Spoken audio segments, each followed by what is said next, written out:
আমার কাছে মনে হয় ওয়ার্ল্ড কাপ আমরা খেলতেই পারি না এই একটা কারণে। ওনার কারণে?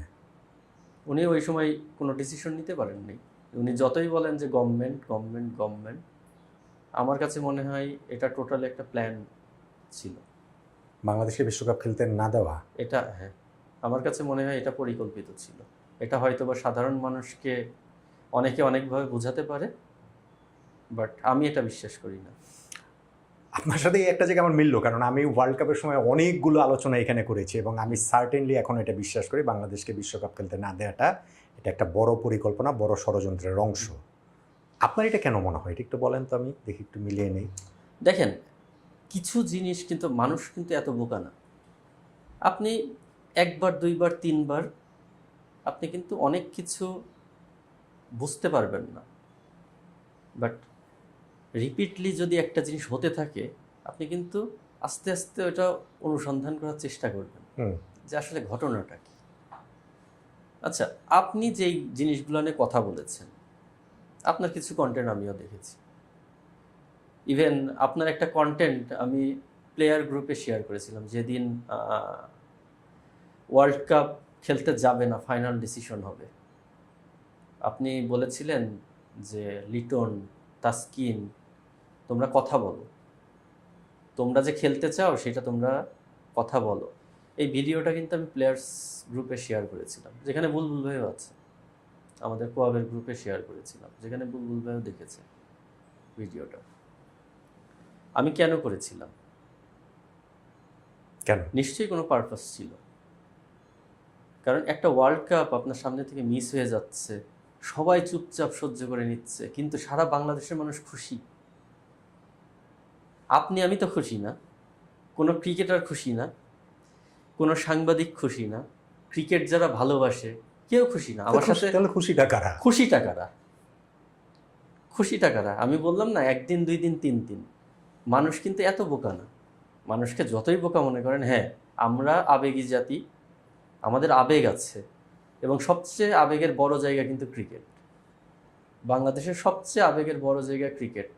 এই আবেগটা আছে, কিন্তু এই আবেগটাকে যখন মানুষ নেগেটিভ ওয়েতে ব্যবহার করার চেষ্টা করে, একদিন দুই দিন তিন দিন মানুষ একসময় কিন্তু ধরে ফেলবে। এখন অলরেডি কিন্তু আস্তে আস্তে নাম বের হচ্ছে, কি যেন বট বাহিনী, তারপরে কিছুদিন আগে কি যেন একটা শুরু হলো যে ওটাকে কি বলে, মব,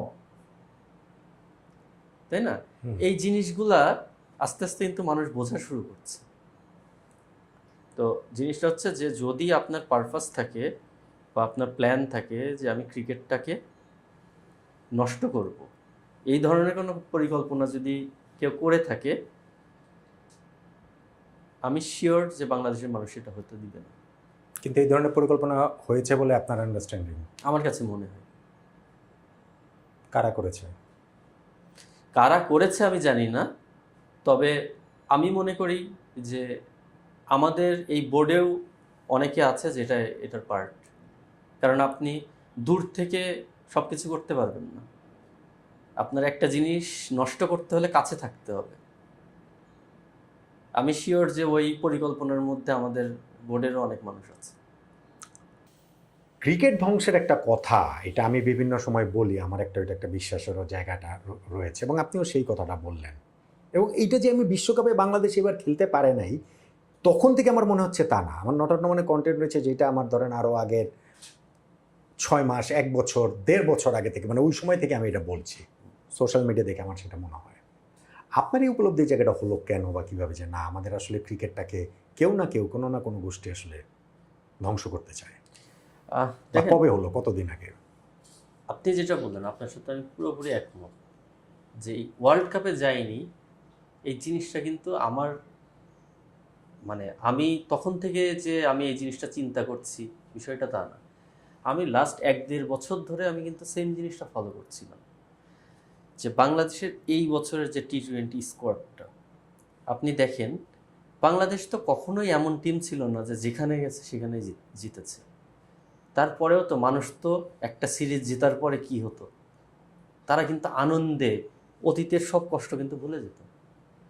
কিন্তু আপনি দেখেন লাস্ট 1.5 বছরে বা 1 বছরে বাংলাদেশ টিম যখন খারাপ খেলে এসেছে, এয়ারপোর্টে যে ঘটনাটা ঘটেছে বাংলাদেশের ইতিহাসে কখনো হয়েছে? না। হয়নি। বাংলাদেশ শ্রীলঙ্কাতে যে সিরিজ জিতে এসেছে, পাকিস্তানে যে সিরিজ জিতে এসেছে, আপনি কি দেখেছেন যে তাদেরকে নিয়ে কোনো ধরনের আলোচনা, মানে ওই সেলিব্রেশন হয় নাই? কোনো ধরনের সেলিব্রেশনই হয়নি। এটা পুরা ধামাচাপা দেওয়ার চেষ্টা করা হয়েছে, এবং যখনই তারা কোথাও খারাপ করেছে ওইটাকে এমনভাবে ব্লাস্ট করা হয়েছে, মানে এরা দেশকে ধ্বংস করে দিচ্ছে, জিনিসটা এমনভাবে ব্লাস্ট করা হয়েছে।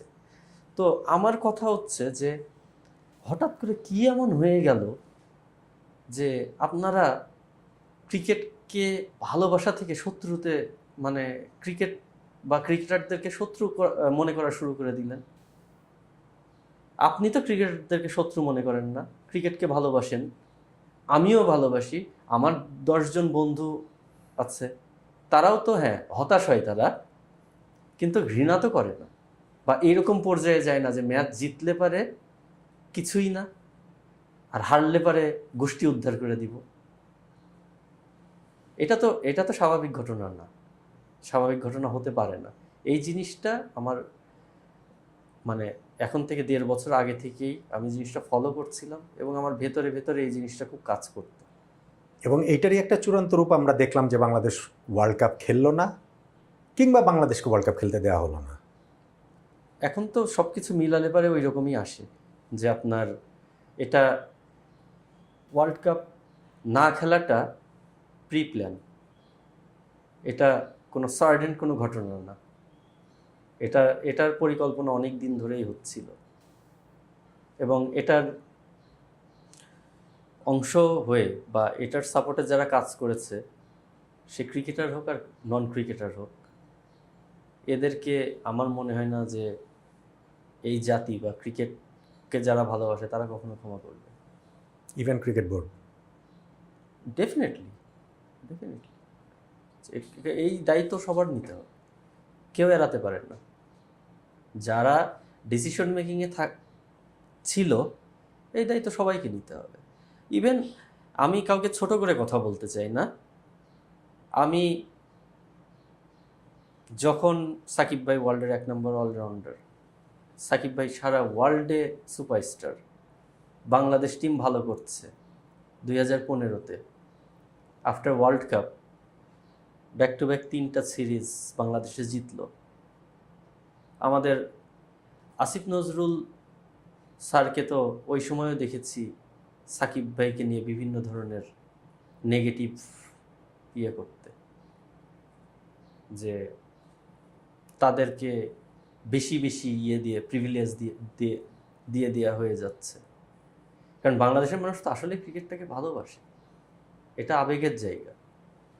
তো ফাইনাল ডিসিশনের সঙ্গে তো উনিই ইনভলভ ছিলেন। তো তার মানে কি, উনি কখনোই তো ক্রিকেটকে ভালোবাসতেন না। ক্রিকেট ওনার মানে জায়গায় ছিল, মানে ঘৃণার জায়গাতেই ছিল ক্রিকেট। এখন উনি যতই বলেন যে ক্রিকেট আমাদের আবেগের জায়গা, এটা তো আমার কাছে বিশ্বাসযোগ্য না যে উনি এটা মন থেকে বলছেন।